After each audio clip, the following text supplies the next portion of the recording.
Welcome, my peeps, my peoples. Please like, comment, subscribe to my YouTube channel. Be greatly appreciated from the bottom of my heart, my peeps, my peoples. So let's talk about Meek Millz. Meek Millz has been denied bail. He's not going to be getting out anytime soon. They ain't trying to free him. And plus, Judge Brinkley, they said that she's shady. They also said that she uses extortion on Meek Millz, and basically that she asked him for favors and he didn't comply to her favors.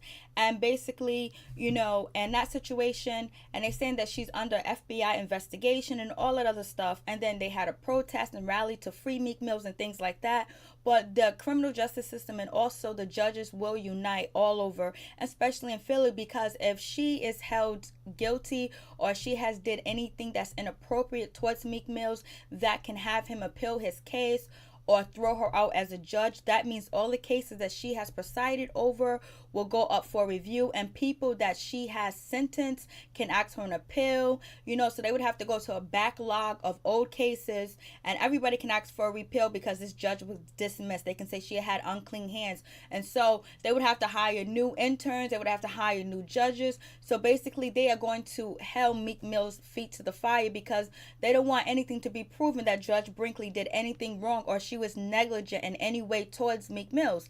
So it seems like people got to do a lot more than protesting. Maybe stop buying top brand products. Maybe stop doing things that normally African Americans do in Philly and cut off that money supply, because money talks and you know what walks. And so and then she also deemed Meek Millz as a danger to society. People that are a danger to society are people like Casey Anthony, Jeffrey Dahmer, Devin Patrick Kelly, the guy that shut up the Baptist church, George Zimmerman, and Charlie Manson, and many, many, many more people. Them are considered danger to a community, not Meek Millz. Not at all, not even by a long shot, not even by a close shot. So even on that statement, you should be removed from chambers. You should be removed from a judge, because if you don't know what really dangerous things are to a community, then I believe you have lack in judgment, and you should not be able to proceed over anybody's cases because your judgment is faulty. From my point of view, it's just my opinion.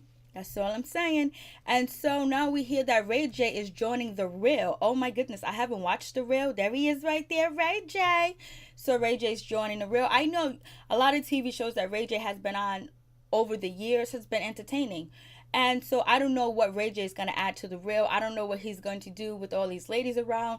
If he's actually going to be the real Ray J, or he's actually going to be the television proper etiquette Ray J. Probably not going to be that interesting. Now, if he can dish out secrets and say, oh, I believe this, I believe that, then okay, well, it'll possibly be interesting. But I wonder what Ray J can add. Maybe a male perspective, a male point of view of things.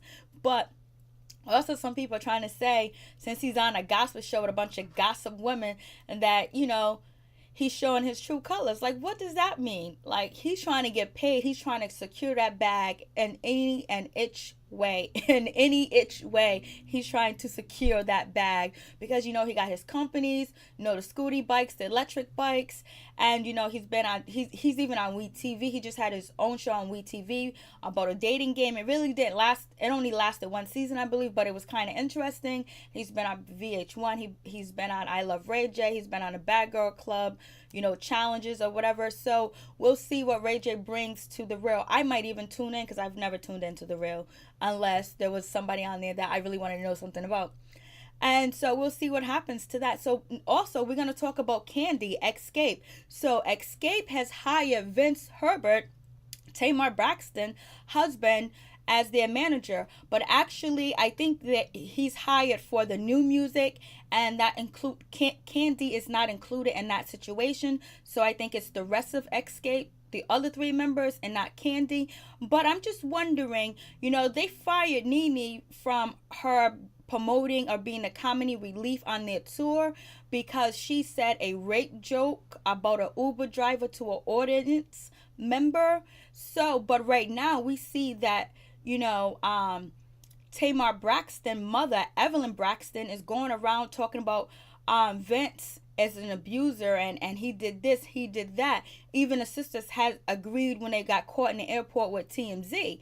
So, isn't that kind of double standards, or is it or is it that they don't believe that Vince Herbert is actually abusing Tamar Braxton? Because if I can recollect, Tiny and Tamar Braxton are good friends. So what's up with that? Would Tiny sign papers with Vince Herbert to be her manager if he's actually abusing her friend Tamar Braxton? So you tell me what you think about that situation. Is that kind of like double standards firing Nene? But I guess the difference is Nene actually said it in public and it blew up, it went viral. And actually with Vince Herbert, it's allegations. He's been accused and it's nothing that's actually factual other than what Miss Evelyn Braxton said. And some of the statements that Tamar said that she alluded to, but not confirmed the abuse. So what do you guys think about that situation? And then Remy Ma has signed to Vince Herbert too as well. Does she not believe that he's abusive to Tamar Braxton? I don't know why I keep saying the Jacksons. You know why? Because I read a story about Prince Jackson, I think. Paris Jackson. I read a story that he is acting up out here in these streets and they think that maybe it could be drugs, maybe it could be this. I just think it's attention. So what do you guys think about Vince Herbert managing Xscape and actually Remy Ma when he has these allegations floating around his head, but we don't know if they're actually factual? So then moving on from that, we get everyone talking about Kandi, especially Sunday after the Real Housewives appeared on TV or whatever. People went to Twitter and Instagram and they was just shaming Kandi because it was like, Kandi, why won't you forgive Porsha? Let it go, let it be. And then one of the somebody from Twitter, and it's up in this slideshow, she says that you can't put a time on when Kandi needs to, forgive Porsha and all this other stuff, and people trolling Kandi and trying to make her actually, forgive Porsha. But that's up to Kandi to forgive Porsha whenever she wants to. Some people think it's been a long time, it's been a year, but we don't know the effects. And Kandi says she has been affected because people was commenting on her pictures and saying that Kandi's the Bill Cosby of the industry, and just saying a lot of negative things about Kandi actually trying to seduce Porsha and have a dungeon and use prescription pills and alcohol to actually get some nana. So what do I think? What I think about that situation, I think it's wrong and it's foul, but Kandi can't actually, go after Phaedra because Phaedra's not on the show anymore. So right now, Porsha is taking all the heat for the situation. That's why I believe, Phaedra should be back on the show so they can both take heat from the situation. We had Nene go in on Porsha, this Sunday, where it should have been Nene going in on both Phaedra and Porsha about the situation with Kandi. And, Nene was saying that we had your back, and, what really here's the tweet, and then Kandi replied and said, I couldn't say it better. And these are other things that are online where they accusing Kandi of being, out here in these streets taking it. So what do you guys think about that situation? It seems like that, it's up to Kandi whenever she wants to forgive Porsha. And if Porsha has forgiven Kandi, because it seems like Porsha has kind of forgiving Kandi or want to be cordial with Kandi because she says hi, she tries to talk to her, and Kandi ignores her every chance she gets and tries not to say a word to her. But I don't see nothing wrong with it. I think it's good for TV, especially if it actually can be funny. But what be really good if these women can actually get back together and make money. They are making money together, but showing that you can forgive, you can move on. Sometimes people do things out of weaknesses and out of people convincing them to do something negative, and also doing like a PCA talking about like don't run with rumors, don't believe what other people tell you, go to the source and find out if it's true. They actually can do something like that and talk about that on the Real Housewives of Atlanta, or do some videos or some Instagram videos about how their friendship almost got destroyed, but it worked out. But in reality, I don't think that's gonna happen at all. Kandi's upset, and she feels like her business could have lost. She could have lost her branding, her name. She could have lost businesses. She could have lost partnerships. She could have lost a lot of different things if people actually believe that Kandi and Todd would do some shit like this. So, if someone comes after your money, someone comes after your reputation, someone comes after you in that way, you know what I mean, where they can really damage you and take you down, it's hard to forgive somebody like that because you feel like that person never had no love for you. That person never had no respect for you. And if you go back, Kandi did support, Porsha as much as she could, and even helped her best friend too as well. And also Kandi, tried to get her to audition for music, be in the play, even though the play didn't last long. She was trying to support Porsha and any avenue that Porsha was trying to go, especially when she, got divorced from Cordell Stewart. So that really kind of hurts. That's like more than a knife in the back. That's like 25 knives in the back. And then you say it to my face. But, she didn't say it behind her back. She said it to her face. It's like, yo, listen, I don't know. Kandi's better than me. But I think being a mature woman at this time, I could be cordial. I think. I don't know because I'm not in that situation. If I was in that situation, I don't even know if I can be cordial like Kandi is cordial to. She's not cordial to Porsha, but she have scenes with her and things like that. But I understand Porsha being used, and Porsha is naive. Let's not act like Porsha is a brain surgeon. Let's not act like she has all the common sense in the world, because over the years we've seen where people have pointed out and made fun of Porsha, even with her divorce with Cordell Stewart, how that went down, and then actually how, Phaedra, of course Phaedra is smarter than Porsha and actually was able to use Porsha to do her dirty work because Phaedra was really upset with Kandi hanging out with, whatever her husband named Apollo that's in jail, then also holding some of his property, hiding it from Phaedra and things like that. So it got dirty, it got nasty. And so Porsha was used, and she should have known better. And ignorance is not an excuse, so you can't use ignorance as an excuse.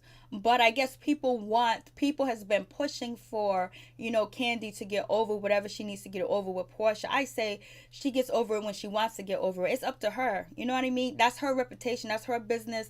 That's her everything. So if it was you, how would you feel if someone spread a rumor about you and your husband, about you and your boyfriend that would do these type of things, and it went viral and everybody knows about it?